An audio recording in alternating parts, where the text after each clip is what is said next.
Björn Guðbrandsson, arkitekt hjá Arkís arkitektum, ætlar að stíga hérna næstu fram.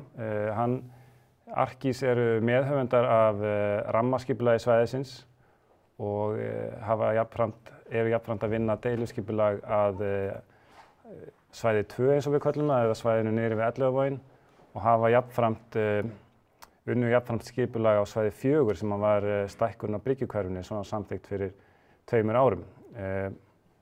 Gjörðu svo vel, Björn. Takk fyrir það, Birgir, og komið sæl. Ég ætla aðeins að tala svona forsendur skipulagsins og samhengið við rammaskipulagið og svona stóra samhengið.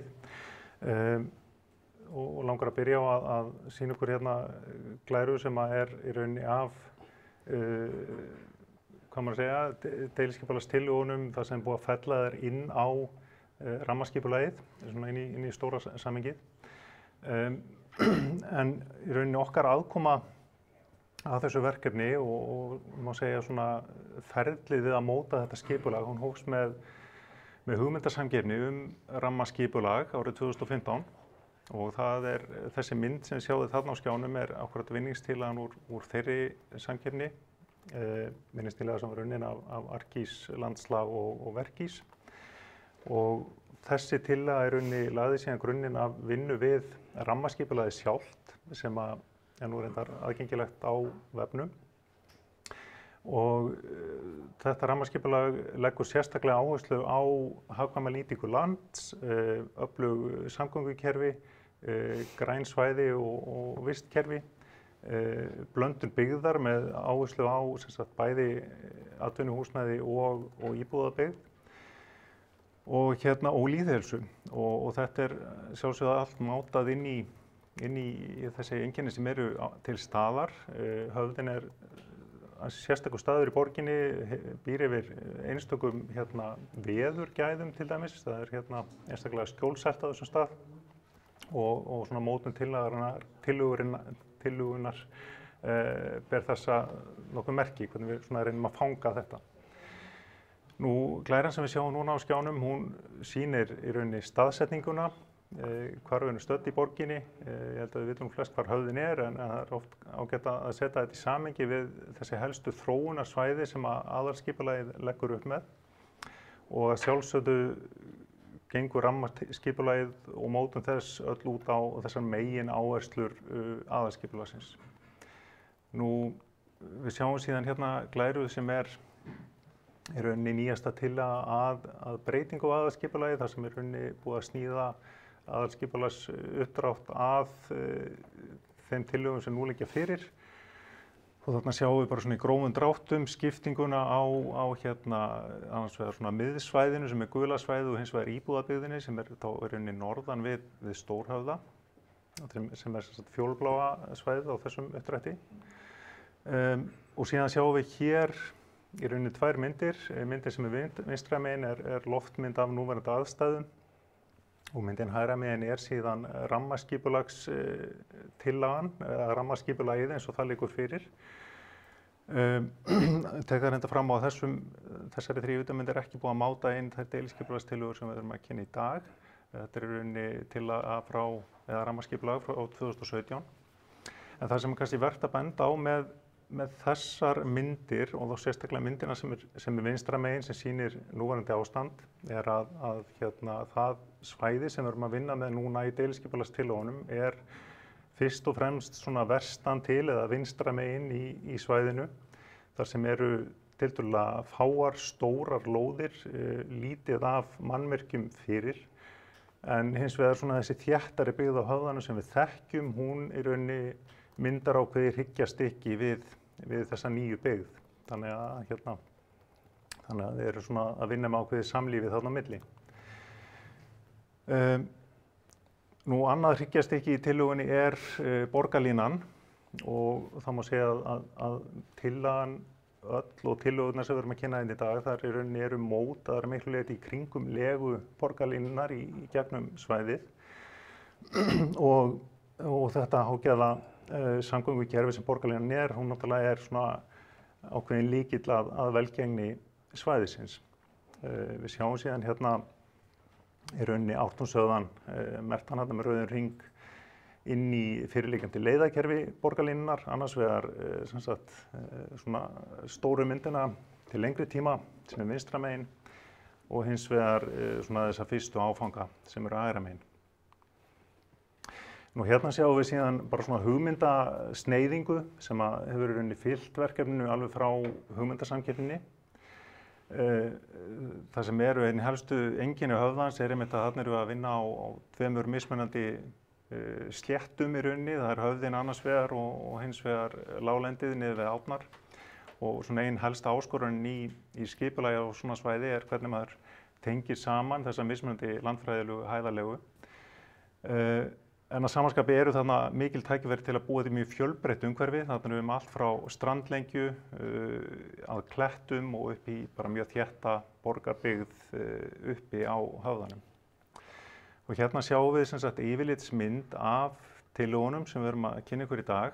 Svæði 2 er hérna vinstra megin, í rauninni undir höfðanum.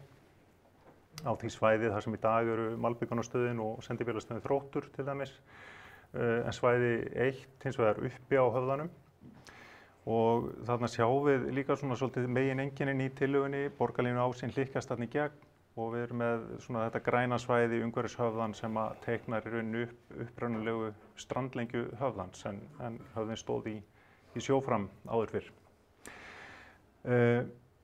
Nú Birkir minntist áðan á að hérna deiliskipulag fyrir Bryggjukverfi vestur er þegar fyrirliggjandi og þegar samþykkt og við sjáum einmitt þarna hvernig svona glefsur á því hvernig það lítur út. Það er rauninni bara framlenging á núverandi Bryggjukverfi og þarna eru nokkur einkenni eins og sementsílóin til dæmis sem að standa þarna í dag sem að gefa hverfinu svona ákveðin karaktereinkenni og hérna bjóða upp á rauninni nýja notkun og nýtt líf. Nú hérna sjáum við síðan aftur deiliskipulagstillögurnar 2 sem við erum að kynna í dag, mátaðar inn í þetta samhengi með Bryggjukverfi vestur og svona þessum fyrirhuguðu mögulegu rammaskipulagsáföngum sem eftir eru og hvernig þetta tengist í rauninni út í stígakerfið. Við erum einstaklega vel í sveit sett með það hvar við erum, hvað það varðar, að við tengjumst bæði beint inn í Elliðaárdalinn og yfir hérna Geirsnefið á þeim brúm sem þar eru til staðar og eins náttúrulega upp í Grafarvogi.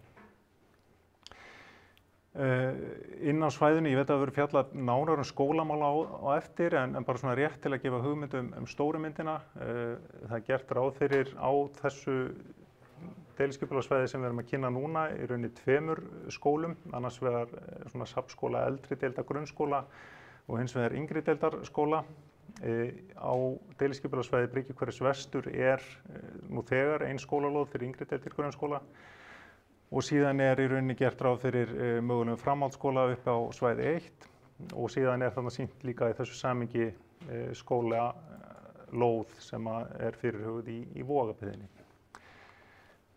Svona rétt til að svona gefa ykkur aðeins hugmynd hérna vegalengdir, þá eru þarna sýndir 3 hringir, þarna eru radíusar upp á 250 metra. Þetta sýnir svona svolítið hversu gönguvænleg þessi hverfi eru. Neðri hringirnir 2 eru semst út frá biðstöðum borgarlínu, þessum 2 biðstöðum, annars vegar við Krossamýrartorg sem eru fjallað nánar á eftir á svæði 1 og hins vegar niðri á svæði 2, þar sem við erum með borgarlínustöð við Sævarhöfða. Hér sjáum við síðan í rauninni tillögurnar felldar saman við rammaskipulagið séð úr norðri, þarna horfum við yfir Bryggjukverfið. Hérna fremst á myndinni sjáum við tillögu að sundlaug sem verður kynnt nánar á eftir og sjáum í rauninni hvernig þetta leggst í rauninni þarna byggðin að höfðanum og ofan á höfðan og síðan í lokin sjáum við annað skot úr suðri þar sem við horfum í rauninni eftir Breiðhöfðanum sem tengist þarna áfram, í rauninni í núverandi legu og áfram niður í Bryggjukverfi og síðan er það Stórhöfðin sem verður í rauninni þessi nýji borgarlínu ás sem hlykkjast í gegnum hverfið frá austri til vesturs. Þetta er síðasta glæran hjá mér. Já. Takk fyrir. Takk fyrir þetta, Björn. Hérna, ég ætla að spyrja þig, það er fullt af forvitnum aðilum að senda inn spurningar. Mér langaði að spyrja þig hérna, hverjar eru svona helstu áskoranirnar við að þróa borgarumhverfi á þessum stað og á þessum toga kannski. Þetta er náttúrulega annar skali en við erum kannski vön að vinna með hérna í Reykjavík. Já, vissulega. Og það er kannski einu af stóru áskorunum einmitt skalinn. En það er líka að þetta er ótrúlega margslungið hverfi. Kom aðeins inn á áðan að svona landfræðilega er þetta dálítið snúið. Við þurfum að reyna að tengja saman þessar tvær sléttur og láta íbúunum líða eins og þeir tilheyri rauninni báðum en ekki bara annarri hvori. Og síðan er það þessi svona, ég myndi kannski ekki endilega kalla það áskorun, en þetta er bara ótrúlega áhugavert verkefni að ná að prjóna saman þessa þéttu byggð við þau miklu náttúrugæði sem síðan eru á höfðanum. Já, það er náttúrulega líka dálítið aðrar áherslur kannski í samgöngumálum hana. Við erum kannski að reyna að leggja áherslur á að íbúar hana geti nýtt borgarlínuna og gengið og hjóla og þessi svona virkari samgöngumáta. Þú veist, það hefur lítur að spila dálítið inn í hvernig skipulagið þróast. Já, engin spurning og það er náttúrulega, já, það hefur verið svona alveg rauður þráður í rauninni allri skipulagsvinnunni, hvernig við finnum þessa byggð saman við borgarlínuna og þetta er náttúrulega í fyrsta skipti sem við erum að máta hérna í borginni svona stórt hverfi af þessari hugmynd sem borgarlínan er og í rauninni gríðarlega áhugaverð áskorun þannig og þetta þýðir svolítið að við þurfum að hugsa aðeins öðruvísi hvernig byggðamynstur er þéttara nær stöðvunum heldur en fjær þeim og hvernig við einmitt virkjum aðra ferðamáta gangandi og hjólandi til dæmis innan hverfis af stöðvunum. Þannig að svona gönguvænleiki hverfisins verður kannski enn mikilvægari þáttur heldur en það hefur verið hingað til í öðrum skipulagssvæðum. Herru, þakka þér bara kærlega fyrir þessa yfirferð. Takk, sömuleiðis. Já, takk fyrir þetta Björn. Nú ætlum við að fá Pál Gunnlaugsson, arkitekt hjá Ask Arkitektum.